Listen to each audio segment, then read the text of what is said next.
Welcome to the Downtown, brought to you by Arlington Citizen Media. I am Daryl Smith Jr., and to my right is... I am Rody John, and to my left is... Amy! In today's show, we talk to Kelley Vander Veen, the Director of Hoppiness from Legal Draft, about why they chose Arlington and Urban Union, getting in on the seltzer craze, and more. We also sit down with Brandon Webb of EDM DFW to talk about what a fun venue PY1 was and how Texas Live has become a Metroplex hub for EDM. And finally, we talked to Frostbite Cosplay, the official cosplay group of the Dallas Fuel, about how they got involved in cosplay, how they make their costumes, and more.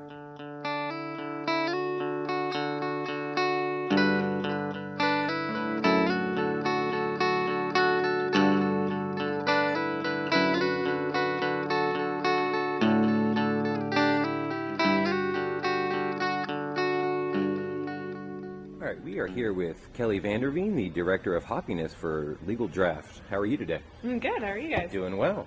So what is the story behind Legal Draft? How did this whole thing come together?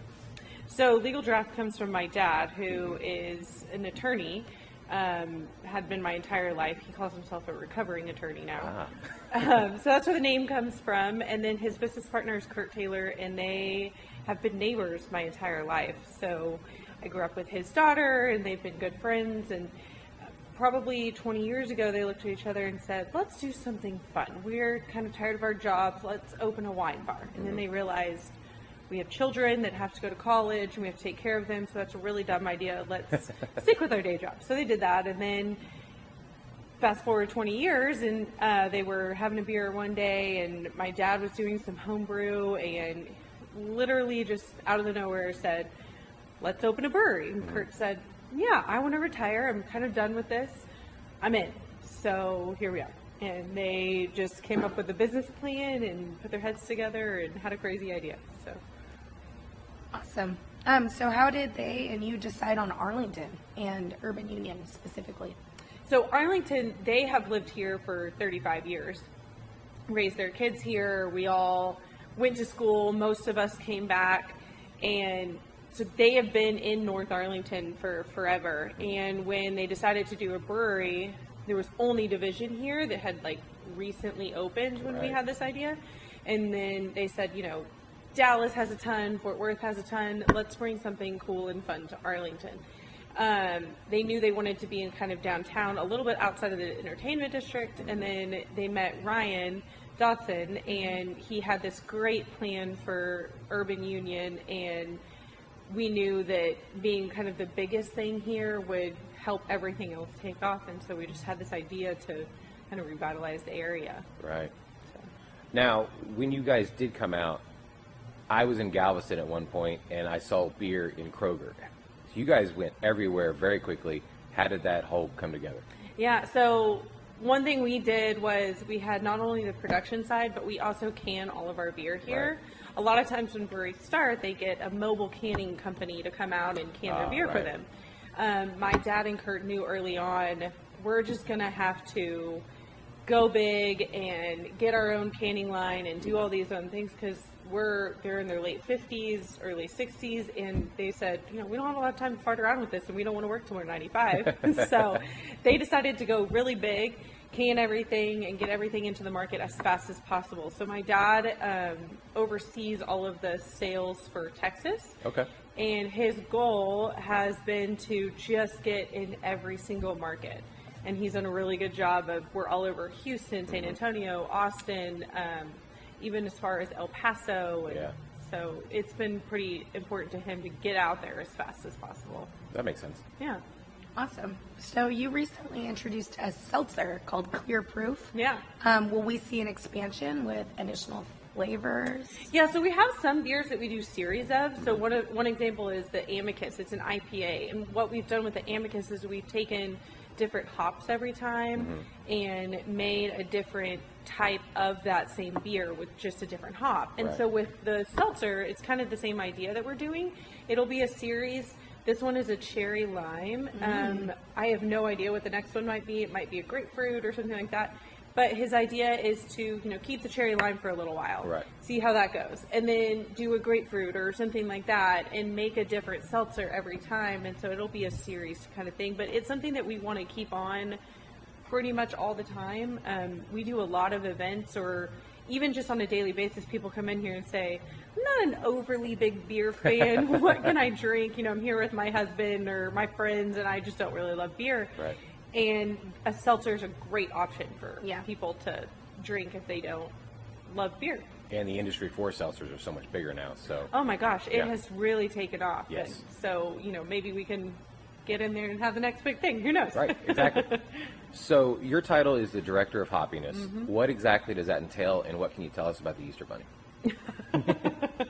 The Easter Bunny is totally real. Oh, that's what I thought. Yeah, absolutely. So Director of Hoppiness is just a fun little title. We all came up with these Right. fun titles for ourselves. But basically my job is I oversee all of the events that are happening during business hours for the tap room, after hours for the tap room. We book live music in here all the time. Right. We always have it on Saturdays. We try and have it other days too. I work with food trucks to bring out different food to the area. We do things like Girl Scout cookie pairings and donut pairings and art classes and kind of anything, you name it. People come to me with ideas. Okay, so is this a crazy idea to have in the brewery? And no, probably not. It usually works. I mean, we do things like art camp with Lindsay's art cart in the summer. Yeah, we Right. talked with her. Yeah. And she said that she thought it was crazy at first. Parents loved it. Oh, yeah. Like, everybody loved it. Yeah, so when they come in on Friday and we're doing this art show, people come up to the bar and they have a beer and they watch their kids and see what they've done in art camp. And so it just kind of is a fun thing. And, you know, I try and work with different people in the area to come up with new things and give Arlington something to do. Because I feel like growing up here and when I was in college thinking, there's nothing to do around here, you know, and I now mean, you there would is. go to Fort Worth or you would go to Dallas. Yeah, exactly. Yeah, Yeah. things are changed now. Yeah. Things are Not changing. anymore. So you've made multiple beers that appeal to gluten-free beer fans. Can you tell us more about how gluten-free beer is made? So, for example, like the Free and Clear is basically our blonde lager.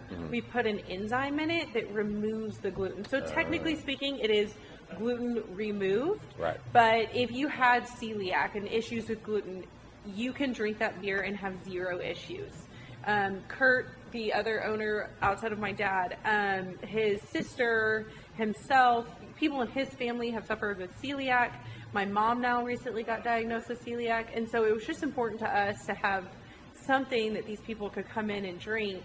And it has taken off so much that we actually got rid of our blonde lager and we only do the Free and Clear. Oh, wow. Because it sells so much better. I mean, Wow. there's not a lot of options for good beer for people that have gluten intolerance. Right. So we have another one, the Free to Go, which is a pale ale. So definitely a step up from just a basic blonde lager. And then we just recently released one called the Goza Scot Free. It's a Goza that is kind of like a salty lime, really interesting. It's kind of a different take on a sour beer, but it's salty and lime, so it's really good. So there's options. You know, you don't just have to drink a plain blonde lager. If you like different crazy beer but you can't drink it, Right. we've got options. That makes sense. So we have a segment on the show called the Turning Up Toppings. We're trying to find the best pizza in Arlington. What is your favorite pizza place in Arlington? Oh gosh, that's a hard Yeah. question. Oh, I don't know. I do love a good Mama's Pizza. Oh, yes. Mama's Pizza, I feel like, is a good classic, been there forever. If I had to vote, I'd probably vote that one. And then, you know, Kanye Rosso's coming in. Yeah. And it's very hard to argue with that pizza. Right. It's really good. So those would probably be my two votes if Kanye Rosso counts. Mama's Pizza is definitely one of the popular ones here Yeah. in Arlington, too. So, yeah. Yeah. So it is also National Women's History Month. What has it been like for you being in the industry as a woman in a mainly male-dominated industry, consuming-wise, and everything that way? So honestly, my job really keeps me at the tap room. So for me, I don't feel it as much. Okay. If I go to, there's things like brewer guilds meetings where Right. you go to different breweries and you talk with people in the industry. If I go to that, I feel like, oh gosh, I'm like one of 5 women in this room. There's a lot of pressure to like know about the beer and be this big beer nerd and all these kind of things. And I am not. And people, even in the tap room, people ask me all these questions about the beer. And I'm like, oh gosh, I don't know. I mean, I know the basics and I know all those things, but Right. it's not my forte. So for me personally, it hasn't really affected me because I'm not out in the sales world and I'm not out in the big beer world.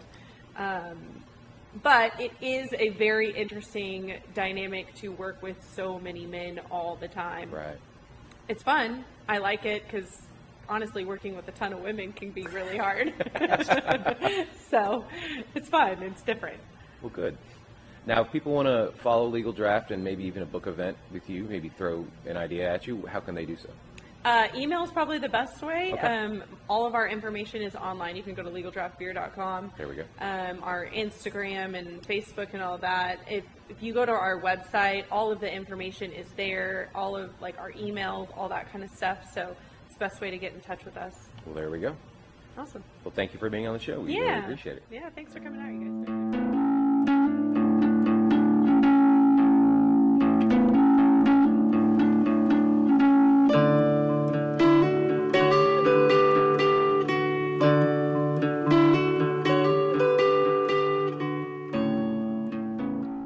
Here with Brandon Webb from DFW EDM. How are you today? I am good. I'm great. EDM DFW. Oh, I'm yeah, sorry. Yeah, there we go. My Yeah, bad. Right my on. bad. That's all good. So, for people who don't know, what is EDM and how did EDM DFW get founded? That's a really good question. So EDM has been around for a long, long time, and it's gone by different titles. Right.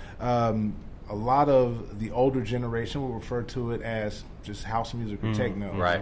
But it's really so many forms of music and so many genres of music. The term EDM is more of a catch-all Right. for so many different genres of music, whether it be house music or techno or trance, trap, drum and bass. There's so many. Right. You can just use that as a catch-all.